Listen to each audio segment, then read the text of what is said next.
Daf Kuf Mem Zayin Amud Aleph. We'll begin Kuf Mem Vav Amud Beis right at the bottom.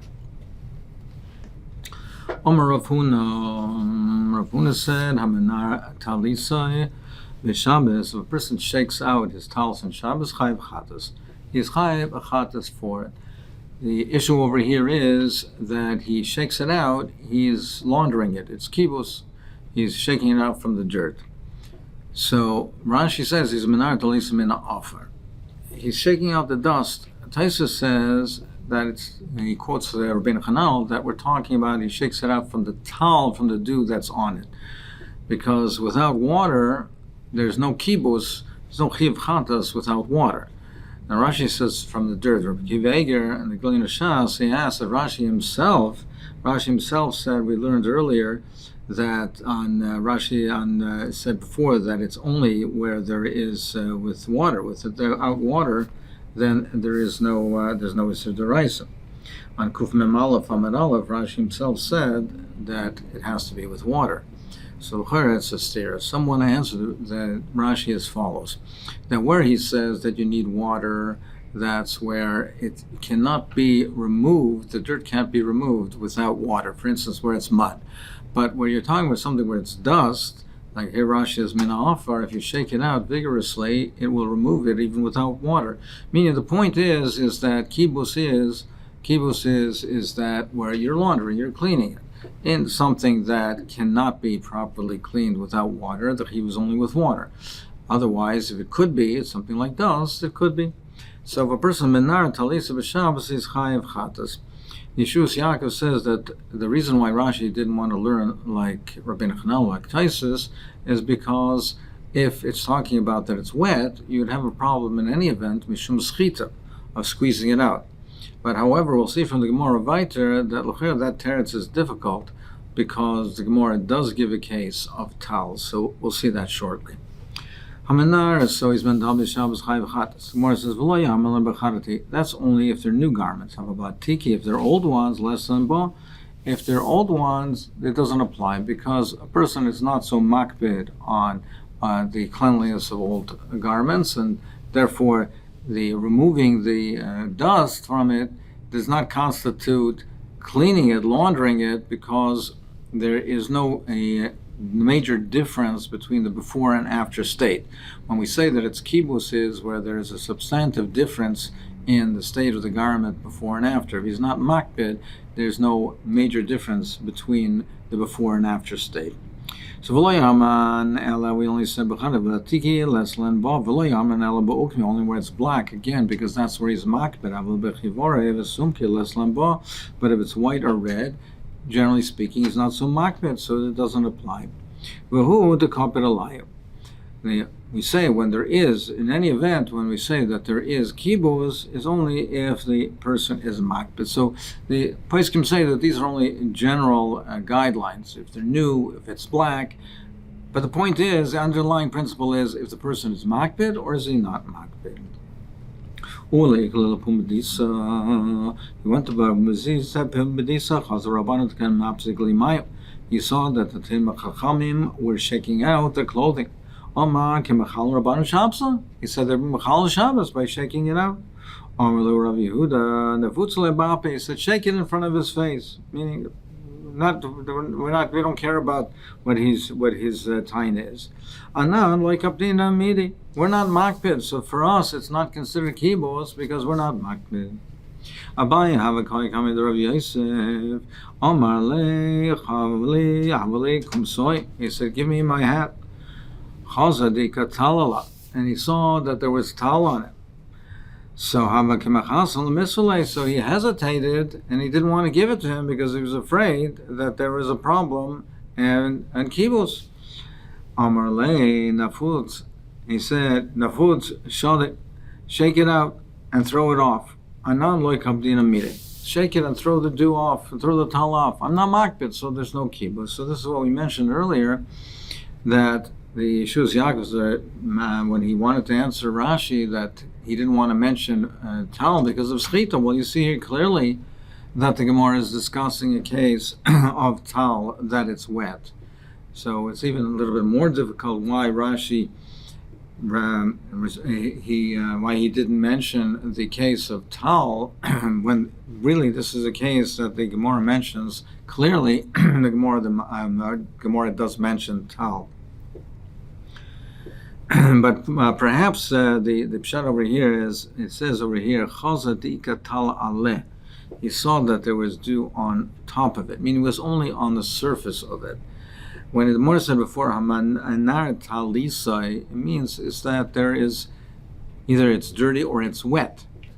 Now here it specifically says that he saw that there was Tal Aleh, it was on top, it was on the surface. So over here there's no problem of shlit because it's only on the surface. Nevertheless, there could be a problem of kibus, as in this case, but he says we're not makpid. If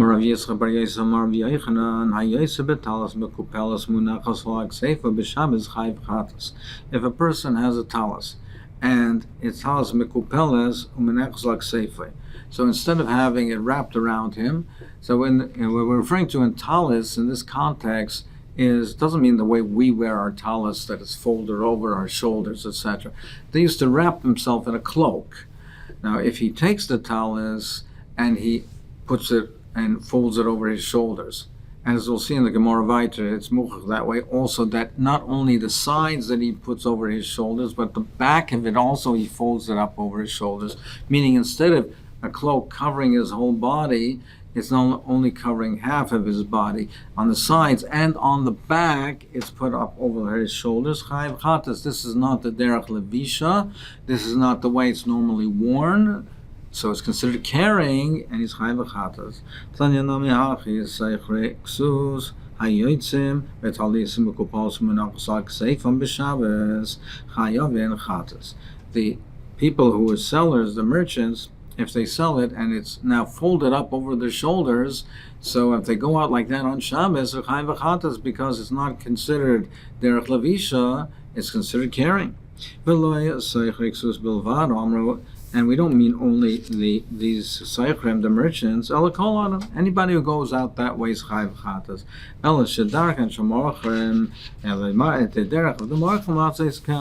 It's the derech of the merchants to go out that way. But they go out that way, and then they go out that way, but it's not the way they wear it. It's the way they are carrying it for the purpose of selling it. But that's not derech levisha. So it's anybody who goes that way. But the merchants who go that way, don't think that the merchants, that that's derech levisha for them. It's not derech levisha for them either. And if you have a shopkeeper that goes out with moas that are tied to his clothing, chayiv chatas. It's also considered carrying. It's not considered a wearing. It's not only the shopkeeper, it's kol That's his derech. That's why we mention the chadvani. The ratonim can go out with their turbans or their kerchiefs over their shoulders. So what are ratonim? Either they're people from a certain place, like Rashi says, Taisa says, it's from a lashon of ratonim, that they run, meaning, according to this pshat, that they run. Some want to say the pshat is that they're couriers. They have to run. They run quickly. In either event, what the pshat is people that normally go out with the sudorim that are draped over their shoulders, meaning as opposed to what we said before, that it's considered carrying and it's not considered wearing. But these type of people do wear the cloak folded over because either that's a custom in the place they're from, or because they're running and rushing, then they don't want it to interfere with them, so they do wear it in that manner. It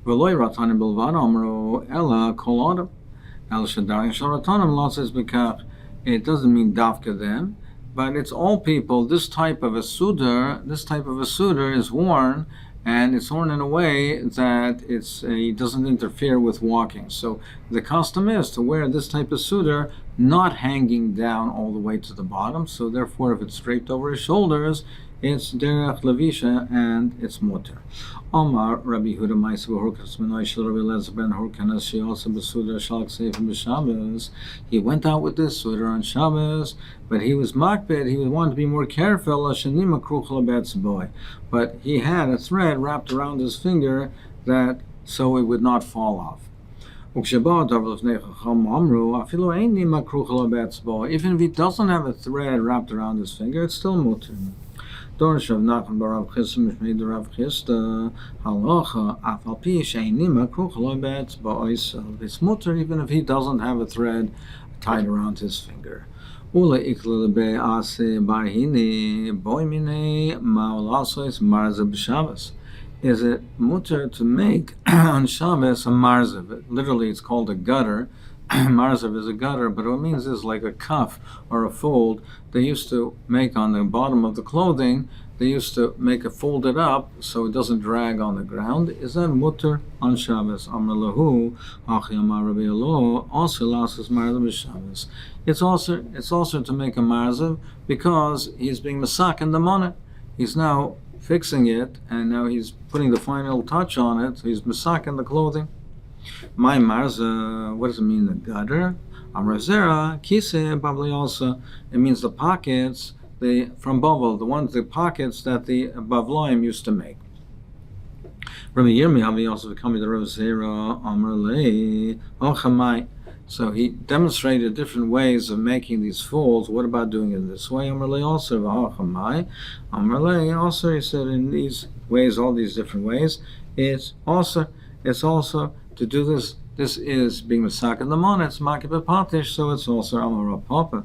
In the kaitai klala biyatcha, what is the principle? What is the rule?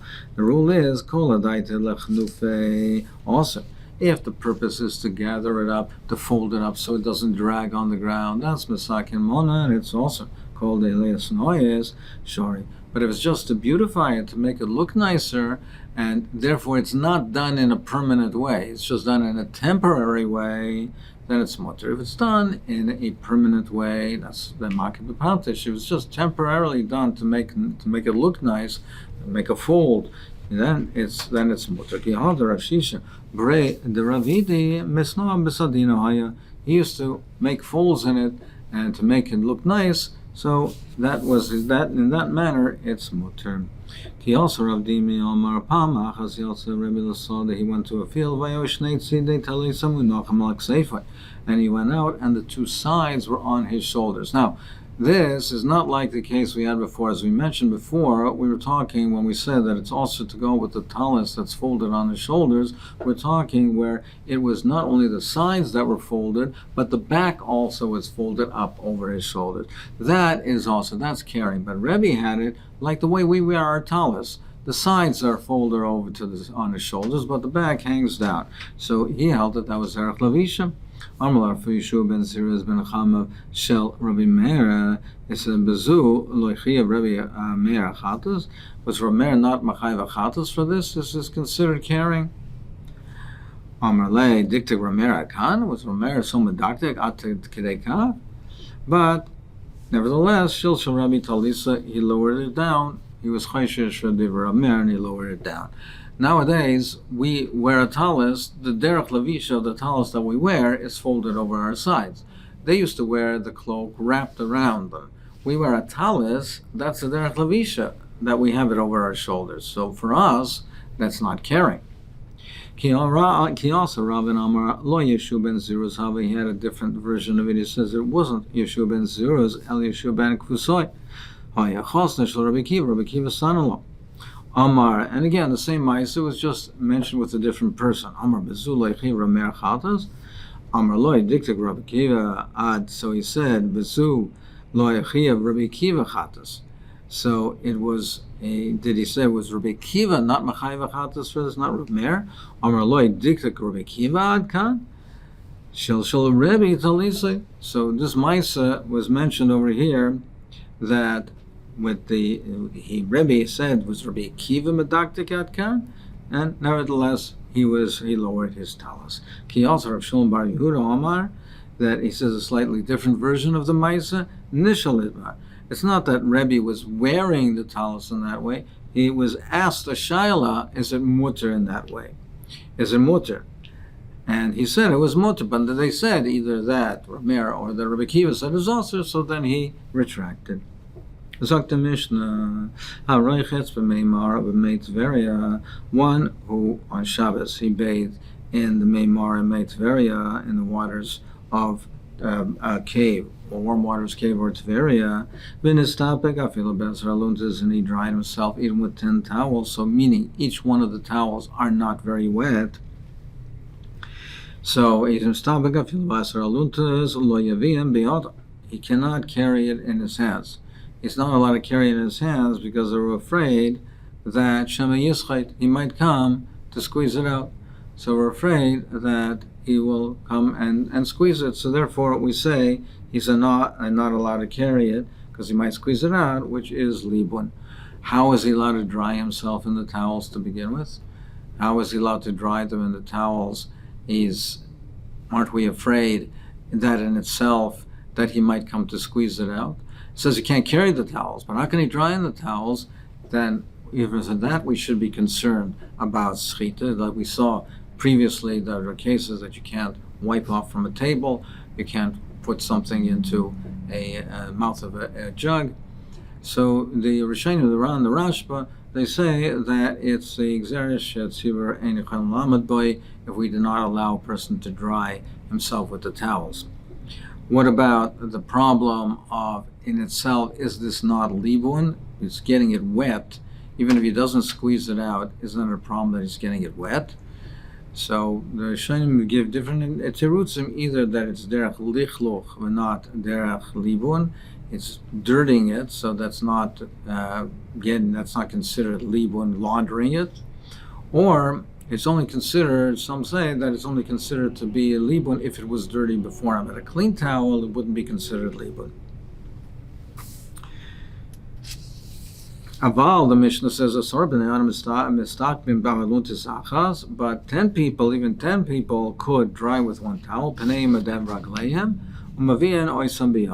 But 10 people could even do with one towel, even their panem yedem ragleim. Rashi says is lavdak, even their whole bodies, not only their face and hands, and they can bring with their hands, because since there's 10 of them, each one will warn the other one and restrain him from coming to squeeze it out. Sach and maybe you can put oil on the body and you can massage the body. You can do that, but you can't do a massage that you can rub it, take the oil and rub it, but you can't do misablan where you do a massage that really works the body. That you can't do because it's either uvda dechol or it's derech refuah, but you can't do a vigorous massage. V'lo misgarden, and you can't scrape the skin. They used to scrape the skin with a type of a comb. That is also. Ein yordam lekordima, you can't go to this river on Shabbos. We'll see in the Gemara why. Vein oisim aktivizun, and you can't induce vomiting. Inducing vomiting is the issue of a uvda dechol or because of refuah. Ve'ein ma'atzvenes a cotton, you can't straighten the limbs of a cotton. Ve'ein machziris a shever, or set a broken bone. So these are refuahs. Mishin nifka yado v'ragloi, if he had his foot or hand dislocated, lo yitrufim b'tzainan, he can't put it and soak it and massage it in cold water, because that is the appearance of a refuah. But he can bathe in the normal manner, and if it happens to be that the cold water it heals him, that's fine, because it's not muchach that it's refuah and it's a derech for brim healthy people to do. But do something that's muchach the refuah, that is also success shchichas samamonim.